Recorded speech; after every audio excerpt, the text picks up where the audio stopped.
This is the best running shoe you have never heard of. It is the Diadora Gara Carbon, and hopefully in today's video I'll not only explain why this is the best shoe you've never heard of, but also maybe why this is the best shoe just in general for your racing. And it is Diadora's carbon racing shoe for marathons, 10Ks, 5Ks, half marathons, just an all-around road racer. But this is a really competitive shoe, which a lot of people message me saying, you need to try it, you need to try it. And I bought it. This review is probably going to shock quite a few people because, well, spoiler alert, this is probably my go-to racing shoe now. I bought this with my own money. We've had no contact with Diadora to review the shoe. No one's asking us to review the shoe. So this is 100% unbiased, honest thoughts and how I found it.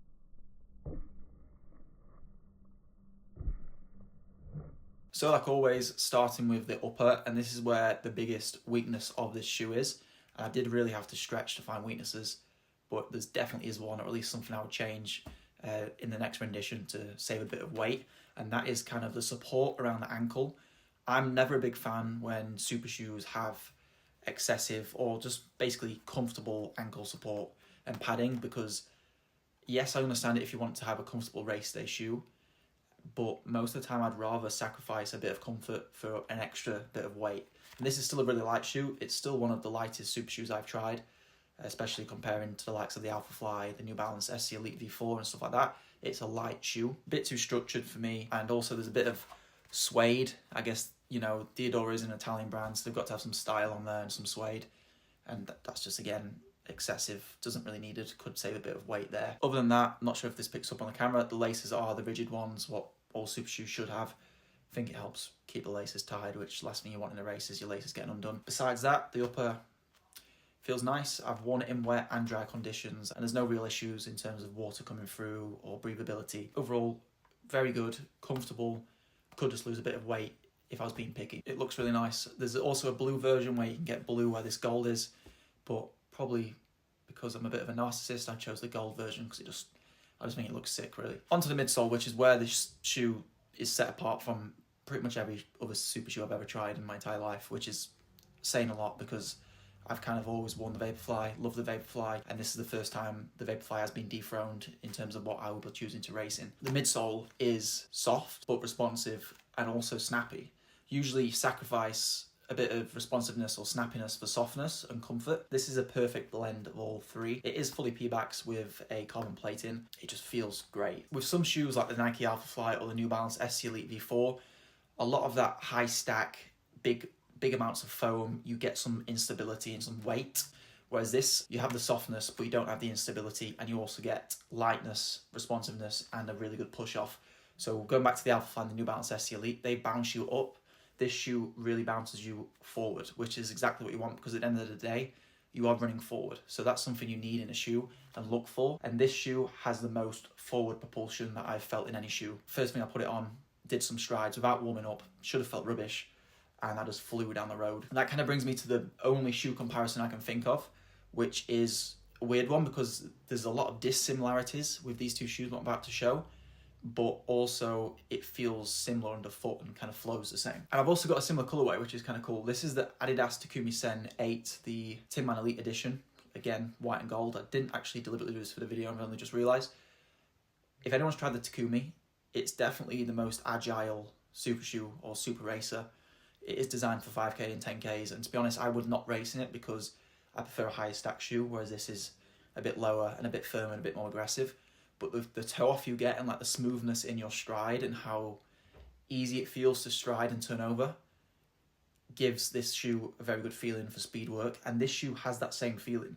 So even though it's got all the cushion and the responsiveness that you also feel, the stride also flows really well. So this is the biggest similarity, which is a massive compliment to this shoe because, again, it has all the stack and the energy return and the leg saving benefits you'd have in a marathon, but it also flows like a Takumi Sen or a 5K and 10K racer. So it feels very lightweight and agile on the foot whilst also giving you all the energy return. I don't know how it's happened. Someone maybe at Diadora could hopefully watch this and explain, give away their secrets, because I've never felt both in a shoe before, where you have the stack and the comfort and the energy return and the agility.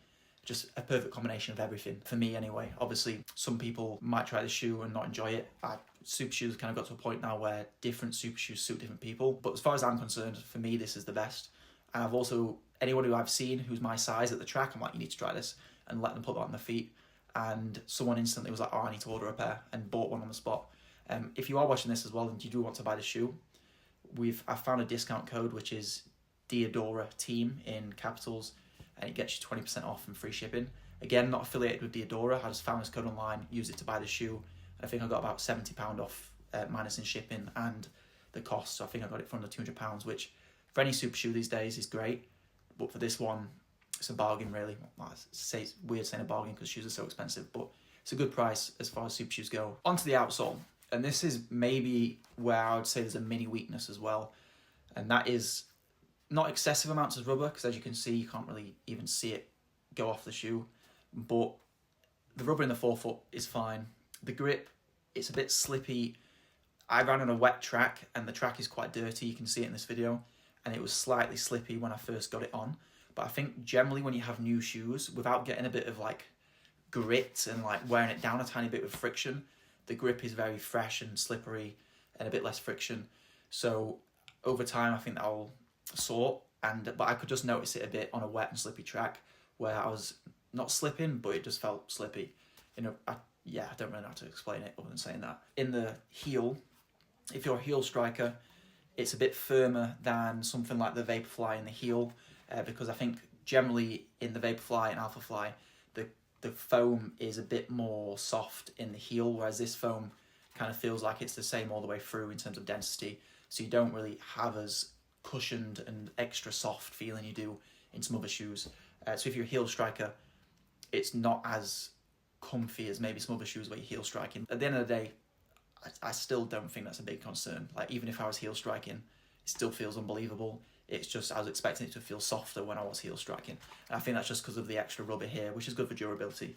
It just doesn't feel as plush and comfortable as I thought it would in the heel. That is it. This, for me, I am definitely going to be wearing it. I'm doing a 5K British Road Champs next week. I've got another speed session in it tomorrow, just to sort of get used to the mechanics of the shoe, because as I said, I've worn the Vaporfly for years, so it's going to be something new and just need to get used to it. I would really recommend this shoe. Probably the most I've ever recommended a super shoe. Yeah, this is the Diadora Gara Carbon, and link in the description if you want to get it. And again, we're not associated with Diadora, so kind of free marketing, but the shoe is just too good to not show everyone. So thanks for watching. Please comment if you have tried this, and if not, ask any questions and we'll be there to answer them, and hopefully some other people who also might have tried the shoe.